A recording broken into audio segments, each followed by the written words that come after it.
You need help with the camera. Go over. Nothing needs help.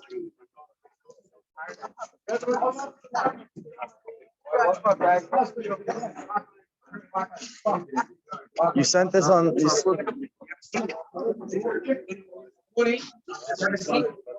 Yeah. You help with the camera. You gotta make it straighter. It's gonna show. I get it. You know I'm gonna get the best video if I do it. It's not a video. Not a video? Guys, are, oh, good? No.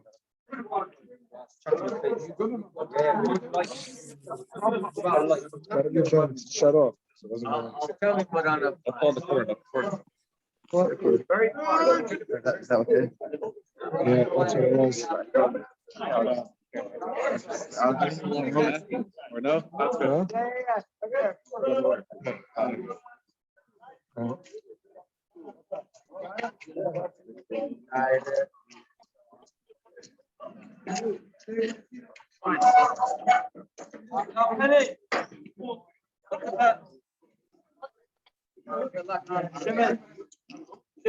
Shimon, do I touch this at all? Huh? Do I touch this at all? Oh, this is good. Somebody take it off.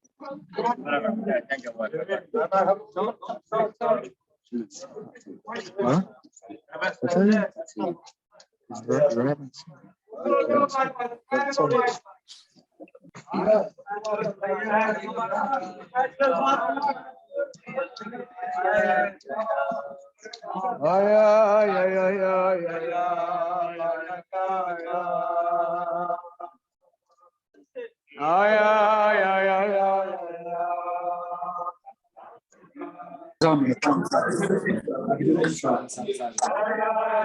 Stay away from it.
All right.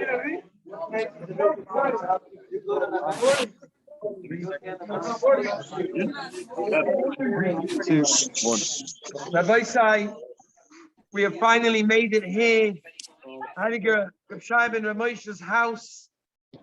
We're at a place we've been waiting in anticipation for this moment for a long time. To be here, to daven here, to be part of these shuas for ourselves, for our mishpachos, for ganz Klal Yisrael, Be'ez Hashem. This is Reb Shayele's house. In a few moments, we're going to be going inside to Reb Shayele's Fittel Shtibel. That's where he gave out Fittel. That's where many of the Yeshuas, many of the brachas of Klal Yisrael and Mekuyim. It's an amazing opportunity that we have to be here. But before we go in, right before we go in, very important to understand who was Reb Shayele, what did he represent, and what exactly did he do. And I think it's important to understand just a little bit of the history, some of the stories that give ourselves chizuk, to know who this was, what did he do. And then Be'ez Hashem will go in, Mariv, and we'll go up to the Tzion, go to the Keva. Right before we go, and we'll speak again. Be'ez Hashem, we're going to do gewaltige Sachen in the next few hours. Reb Shayele Shtener grew up as a Yossam. He grew up as a Yosem without a father. What's interesting to note, there was no yichus. No yichus. He didn't come from a family of Rebbes and Tzaddikim from previous generations. It was very much a self-made tzaddik. And that's, I think, also why so many people relate to Reb Shayele and Reb Moshe, because he didn't just come from tzaddikim and it was easy for him. He saw it at home, so he just followed whatever they did. No. Shayele managed on his own to make himself who he was. He made himself into the tzaddik that he was. His tzidkus of greatness was handmade by himself with his hard work, and he accomplished everything with his own two hands. He became one of the biggest Talmidim of Tzvi Hirsch of Liska, the Liska Rav that we just were by a couple of hours ago. The Liska Rav was his Rebbe, and it was the great Rebbe. The Liska Rav was the great Rebbe in the 1800s. And it's interesting to note that he never really considered himself as a Talmud, because he held that a Talmud was too high of a person. I'm a Talmud of the Rebbe. Who am I to be a Talmud of the Liska Rav? The Liska Rav is Azar Godel. I'm a Talmud of his. It's Kilu Gaiva. It's not Choshev. I can't do that. So Reb Shayele basically made himself into a Gabbai. I'm an attendant. All I am is someone that helps the Rebbe. I attend to the Rebbe. I try to do what the Rebbe needs. And that's all he was. However, when the Liska Rav was Nifta, he became Rebbe. How did he become Rebbe? He sat there by the Beis HaKvaros in the corner. He was so close to the Liska Rav. Can you imagine having a Rebbe that you were so close to, that you attended to, that you did everything for? And he left the world. And he was stuck. He didn't have a Rebbe. What did he do? He sat in the corner of the Beis HaKvaros after the Kvura, after the Levaya, and he started crying. His begodim, his clothing were ripped for this Rebbe's being nifta. And the Hasidim gathered around him. When the Hasidim gathered around him, they said, Reb Shayele, we want you to be our Rebbe. You are going to continue the Messiah. You're going to continue doing what the Liska Rav did for us. And with the Haskam of the Divrei Chaim of sons, he set up his chotza over here in Kerestin, which was known for warmth, for love. He was amazing in what he did, and it talked to so many people with simplicity, with warmth, with a certain fatherliness, which is why I think so much people wonder, why does Reb Shayele talk to so many people? There are so many Kibburim, there are so many tzaddikim around the world. Why dafka over here? People are coming here, Yom V'Loila, people are davening here, people saw Yeshua's over here. What connects them over here? What's the magnet? What draws them in? And the answer is, because Reb Shayele understood that our generation needs warmth, needs love, needs care. And that's exactly what Reb Shayele represented. That love, that fatherliness, that care, caring for somebody else. We're going to say a few stories to understand that, exactly what he did. And it's very, very interesting how he became Azar Tzaddik, Azar Godel, because Tzaddikim and Rebbes are generally known for one of two things. They're generally known either for their skills in leadership, as a leader, someone to lead the Kehillah, to lead the flock, or their Sfarim. You take, for example, the Bnei Yissaschar, you take the Tzaddik HaKohen. These were tzaddikim that were known for their Sfarim. Everybody opened up their Sfarim. You knew they were tzaddikim. Shayele wasn't known for his tzaddik, for his Sfarim. He didn't have any Sfarim. He wasn't known for his skills in leadership. He wasn't interested in Be'etzem being a leader. But he was known, for example, his Tish, they bring down that by his Tish, he didn't even say his own Tyrus. He simply opened up a Bnei Yissaschar, he opened up a Bnei Yissaschar, he opened up a Noam Elimelech, and he pushed read it. He just read it, he read it at the Tish, not wanting to say his own big Chedushim, his own Torahs. Simplicity, that's what he was. Food in Kerestin became a huge chalik of the avodah of Reb Shayele of Kerestin. The food, hungry guests, he would feed them, he would send them off with food. Miracles happened with some of the food, we'll see, and that became a very big aspect of his avodah, and it's a source for us to be able to eat against the Suda in the house of Reb Shayele as well.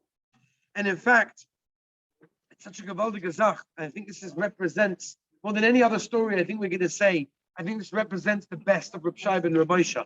And that is, right before Reb Shayele was nifta. Right before his nifta, he felt that his strength was ebbing away. He felt that he's not going to be here too much longer. So he told the people around him, he said, do me a favor.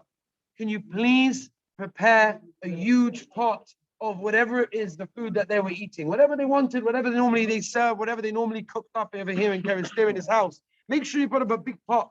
They said, Rebbe, that's what you're busy with. We can see what's going to happen. We know what's happening. You're busy with food. You're busy with putting on food right now. Calm down. Maybe say some Tehillim, do vidoy. Think about the Rabbi Shalom. What are you busy with food? Listen to his answer. You know what Reb Shayele said? And this encapsulates everything about Reb Shayele. You know what he said? He said, you know what? I feel my strength is going away. I don't know how much longer I'm going to be on the world. And you know what's going to happen? There's going to be a levaya, and there's going to be a kavura, and people are going to be busy, and they're going to go out to be burying, and there's going to be a spadim, and they're going to come back from the levaya, and they're going to be hungry. I want to make sure that they have food. Right before he left the world, how he left the world was with caring for somebody else. His caring, his warmth for another yid was exactly what he did. A group of Hasidim, a group of Bochrim arrived here in Kerestir on Thursday night. They made their way here by foot. They arrived here tired, like we are, hungry, like we are, and they were exhausted from their travel and the smell of the Shabbos food, just as we smelled over here. Smelled good, smelled a good taste, good smell. Shayele came to greet them with his son, Rabbi Vrumala, and Rabbi Vrumala said, Bochrim, no, have you done Ma'ariv already? And if so, if you've done Ma'ariv already, come, we'll go and eat. Shayele taught his son, Rabbi Vrumala, no. That's not how we greet people. You don't greet people, have you done Ma'ariv yet? You greet people, have you eaten? Are you hungry? They will know if they need to daven Ma'ariv, they'll do their own chiyuvim on their own. But we have to make sure and look after them to make sure they're looked after from a perspective of understanding and realization that they need help and they need warmth. And that's what he represented in a very, very big way. Just to give you a couple of other things as well. Moedika Maisa that happened over here in Kerestir. Kerestir was known that it hid many young men that were trying to get away from being conscripted into the army. And what they did is they came over here, they hid out over here. And what Reb Shayele used to do is he used to pay off the local police officer. He used to give them money. And this way, whenever there was an inspection, the police officer would come in, he would tell Reb Shayele there's going to be an inspection in a day or two, get these bochum out of here who are hiding here to get away from being in the army. And then what will happen is they'll be safe, they'll be hidden, they'll be out, will be gavaldik. So that's what he did. And that continued for years and years. He used to hide these bochum. Any bocher that needed it hiding in order to get away from the army came over here. 2 days before there was an inspection of Shai knew about it because he gave money to the police officer. One time, there was an act where they decided to come in without any warning whatsoever. They decided they're going to just come in without any warning whatsoever. Now you can imagine what happened. This day, Reb Shayele found out, mamish, about an hour before the main police department arrived here in Kerestir. There were thousands of bochrim that were here that were being hidden. Now, where's he going to put thousands of bochrim? Where's he going to put them all? Just file them out the streets? It's not going to work. So this is the story that was pulled down from one of the eyewitnesses. He said, don't worry. Everybody go into the base medrash, go into the shul, and when you go into the shul, what will happen is to sit, learn your Gemara, and everything will be okay. All the bochrim went into the shul, and the officers barged into the shul. They barged in. They walked up and down the aisles. They saw nothing. They didn't see anything. There was no one in the base medrash. They walked out of the base medrash so upset. They were ready. Obviously, someone tipped them off. Obviously, someone said that something going on over here in Kerestir, and they came for that reason. And they were so upset. They said they saw nothing. There was nothing here whatsoever. Rabbi Sai, we're at the house. We're going soon to the cave of a yid that loved Klal Yisrael, that loved Yidden, that cared about Yidden with warmth like a father. We're going to go into the Kfittel Shti, where Be'ez Hashem. We're going to be Paul Yeshua's. He was Paul Yeshua's. Let's understand we're dealing with a Yid, a tzaddik, someone that was able to do so much for Klal Yisrael in his lifetime, and also even after he left the world. The Rabbi Shalom Be'ez Hashem should give us all the siyat shmaya to daven or wherever we need to, all the names of the people that sent in as well. Don't forget ourselves, our own siyat shmaya, our own bracha b'atzlacha, our mishpachas, our yeshiva, our Klal Yisrael, everyone that we represent and everyone that we know, and all the people that we don't know as well. Be'ez Hashem, the Rabbi Shalom will give us siyat shmaya to be yimala all our tefillahs the tova.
Everybody said we're gonna double down now in this room. Imagine what's the place. You imagine the hidden that were broken, the hidden that needed Yeshua's, the hidden that needed problems, the hidden that needed their state to get prison. It all happened in this room. This is where so much happened, and we're gonna daven. The walls here are just absorbed with the tefillas of Klal Yisrael over the years, and the tzidkas and the Yeshuas that happened over here. The schus of davening Marav in this very room means that Siyata Deshmaya, the Eis Rotzon that's going to be in this room at this time is tremendous. Take advantage of it, daven Marav properly, because the very walls over here are literally permeated with so much kedusha, with so much Torah, with so much tzidkas, with so much Yeshua for Klal Yisrael, so much of the warmth. Rabbi Sai, we're going to daven Marav. Be'ez Hashem, after we finish Marav, we're going to make our way to the Tziyam.